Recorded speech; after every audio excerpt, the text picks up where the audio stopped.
నిజామాబాద్ నగరంలో ఉద్రిక్తత చోటు చేసుకుంది. పోలీస్ కస్టడీలో ఉన్న గల్ఫ్ ఏజెంట్ మృతి చెందడంతో కుటుంబ సభ్యులు ఆందోళనకు దిగారు. జగిత్యాల జిల్లాకు చెందిన సంపత్ కొందరిని దుబాయ్ దేశం పంపించాడు. అక్కడ పని లేక వారు తిరిగి రావడంతో వారు సంపత్పై పోలీస్ కేసు నమోదు చేశారు. పోలీసులు కస్టడీలోకి తీసుకుని విచారిస్తున్న సమయంలో సంపత్ కుప్పకూలిపోయాడు. హుటాహుటిన పోలీసులు ప్రభుత్వ ఆసుపత్రికి తరలించారు. అప్పటికే సంపత్ మృతి చెందినట్లు వైద్యులు చెప్పడంతో కుటుంబ సభ్యులు ఆందోళనకు దిగారు. ఇగో మీ పెద్దనాన్న కొట్టు కలర్ పోయి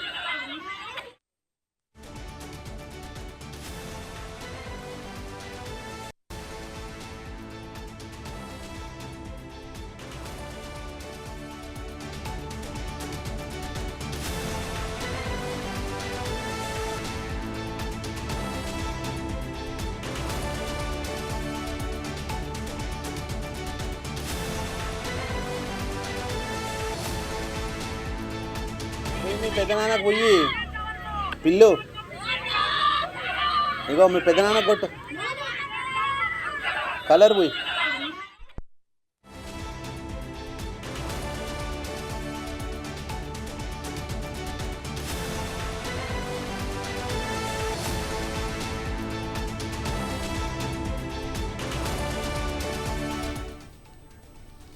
నిజామాబాద్ నగరంలో ఉద్రిక్త వాతావరణం చోటు చేసుకుంది. పోలీస్ కస్టడీలో ఉన్న గల్ఫ్ ఏజెంట్ మృతి చెందడంతో కుటుంబ సభ్యులు ఆందోళనకు దిగారు. జగిత్యాల జిల్లాకు చెందిన సంపత్ కొందరిని దుబాయ్ దేశం పంపించాడు. అక్కడ పని లేక వారు తిరిగి రావడంతో వారు సంపత్పై పోలీసులు కేసు నమోదు చేశారు.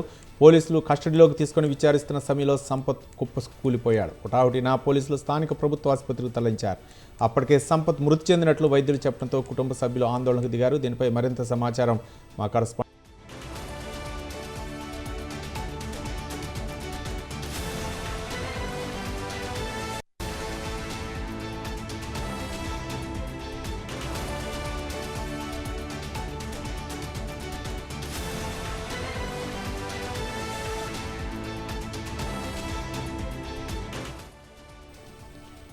నిజామాబాద్ 1 టౌన్ పోలీస్ స్టేషన్లో లాకప్ డెత్ చోటు చేసుకుంది. సైబర్ క్రైమ్ పోలీసుల కస్టడీలో ఉన్న ఓ నిందితుడు గురువారం రాత్రి మృతి చెందాడు. దీంతో గుట్టు చప్పుడు కాకుండా మృతదేహాన్ని పోలీసులు జిల్లా ఆసుపత్రికి తరలించారు. అయితే పోలీసులు చిత్రహింసలు పెట్టడంతోనే మరణించాడని అతని కుటుంబ సభ్యులు ఆరోపిస్తున్నారు.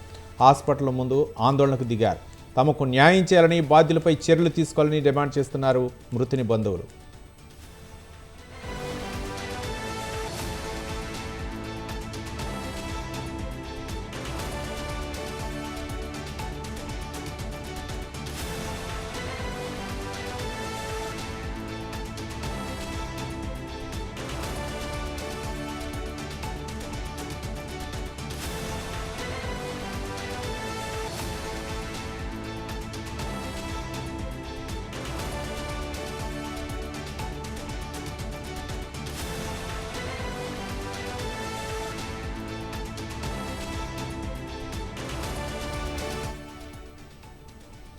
జగిత్యాల జిల్లాకు చెందిన సంపత్ అనే యువకుడు శ్రీరామ ఇంటర్నేషనల్ మ్యాన్ పవర్ కన్సల్టెన్సీలో మేనేజర్గా పనిచేస్తున్నాడు. అతని ద్వారా గల్ఫ్ దేశాలకు వెళ్లి మోసపోయిన 2 బాధితులు ఫిర్యాదు చేశారు. దీంతో నిజామాబాద్ సైబర్ క్రైమ్ పోలీసులు సంపత్తో పాటు మరో ఏజెంట్పై 10 రోజుల క్రితం కేసు నమోదు చేశారు. వారిని అదుపులోకి తీసుకుని కోర్టులో హాజరుపరిచి రిమాండ్కు తరలించారు.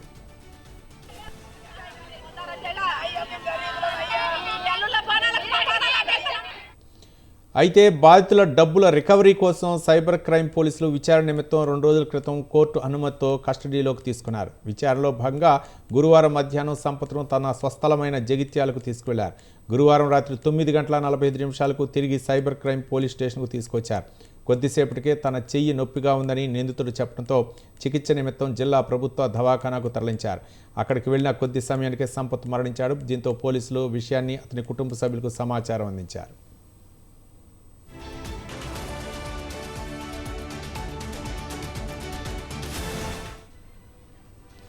ఇవాళ ఉదయం నిజామాబాద్ జిల్లా కేంద్రానికి చేరుకున్న మృతుని కుటుంబ సభ్యులు, బంధువులు హాస్పిటల్ ముందు ధర్నా నిర్వహించారు. పోలీసుల టార్చర్ వల్లే సంపత్ చనిపోయాడని అతని కుటుంబ సభ్యులు ఆరోపించారు. సంపత్ మృతికి కారణమైన వారిపై చర్యలు తీసుకోవాలని డిమాండ్ చేశారు.